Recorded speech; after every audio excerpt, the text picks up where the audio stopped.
you guys, it's Dorothy and welcome back to my channel. In today's video we're going to go into chapter 30 of Two Can Keep a Secret by Karen and McManus. I hope that you guys are mentally and everything prepared for this video. A couple of things, again, like I've said in a previous video, but my baby is asleep in the bassinet right there. That way I can hear for her when she starts to get fussy, and I'm sorry for all the background noise. My neighbor is outside doing stuff to all of the vehicles he has in his front yard. Anyways, let's get right into this video. This video may contain sensitive topics and foul language. If you do not wish to continue, please click off the video now. You have been warned. Chapter 30, Ellery, Monday, October 7th. I'm sitting on Anna's front steps, phone in hand. Malcolm left a few minutes ago, and Officer Rodriguez is long gone. Or maybe I should start calling him Ryan. I don't know how the protocol for addressing probable half-brothers who until recently were on your short list of cold case murder suspects. Anyway, I'm alone. Something's obviously going on with Ryan, but I have no idea what. All I know is that I'm sick to death of watching lies pile on top of one another like the world's just worst Jenga game. I pull up the photo I snapped of Mr. Rodriguez's army picture, studying the familiar lines of his face.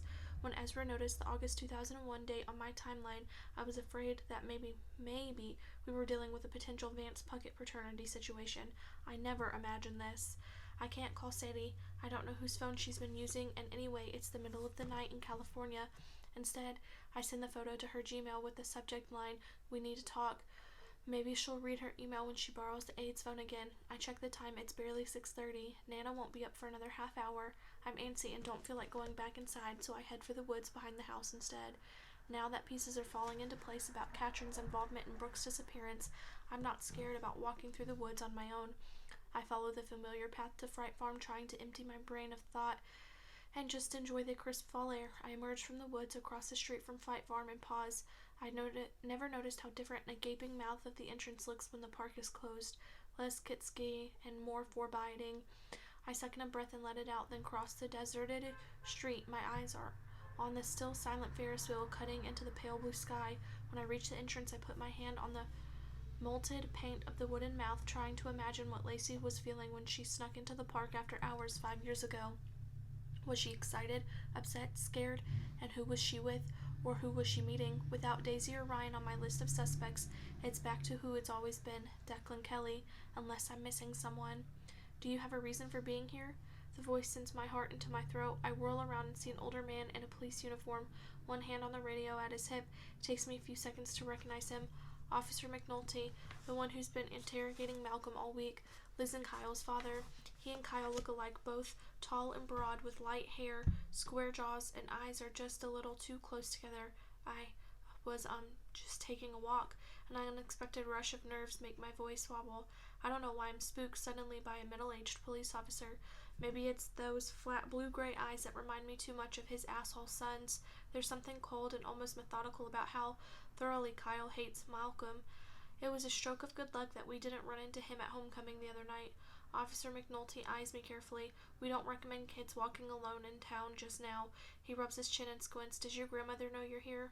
Yeah, I lie, wiping my damp palms on my pants. His radio crackles with static, and I think of how Ryan rushed out of his house this morning. I flop a hand toward the radio. Is something going on with Brooke? Or I trail off as Officer McNulty's face hardens. Excuse me, he asked tersely. Sorry.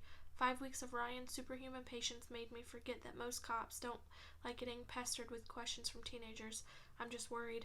Worry at home, he says in the most conversation-closed voice I've ever heard. I take the hint and mumble a goodbye, hightailing it across the street and back into the woods.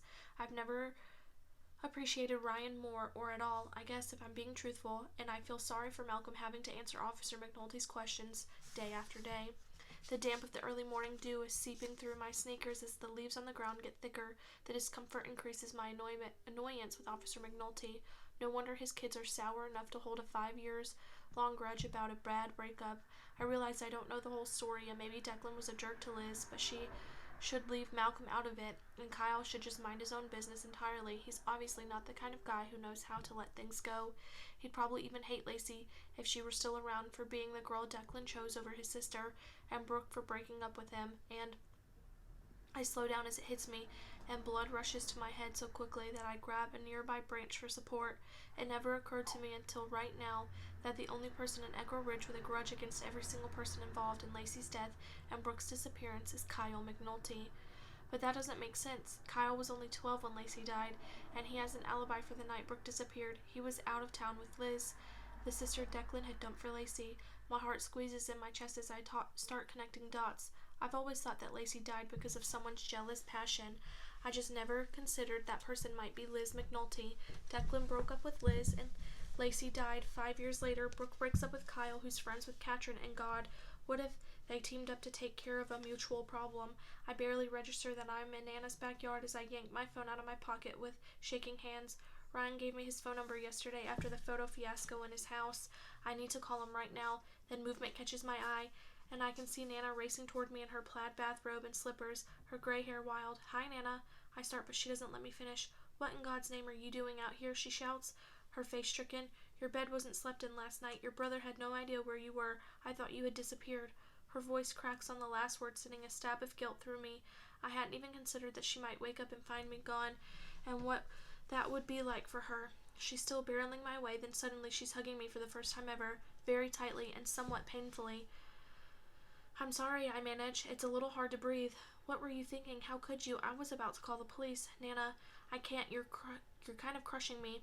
She drops her arms and I almost stumble. "Don't you ever do that again. I was worried sick, especially," she swallows visibly, "especially now." The back of my neck prickles. "Why now? Come inside and I'll tell you." She turns and waits for me to follow, but I'm rooted to the spot. For the first time since I've been outside all morning, I realize my hands are numb with cold. I'll be right back. Sorry about that. She drops her arms and I almost stumble. "Don't you ever do that again. I was worried sick, especially." She swallows hard, visibly. "Especially now." The back of my neck prickles. "Why now? Come inside and I'll tell you." She turns and waits for me to follow, but I'm rooted to the spot. For the first time since I've been outside all morning, I realize my hands are numb with cold. I pull the sleeves of my sweater over them and wrap my arms around my body. "Just tell me now, please." Nana's eyes are red around the rims. "There's a rumor going around that the police found a body in the woods near the Canadian border and that it's Brooke's." That is the end of chapter 30. I will see you guys in the next video. Bye.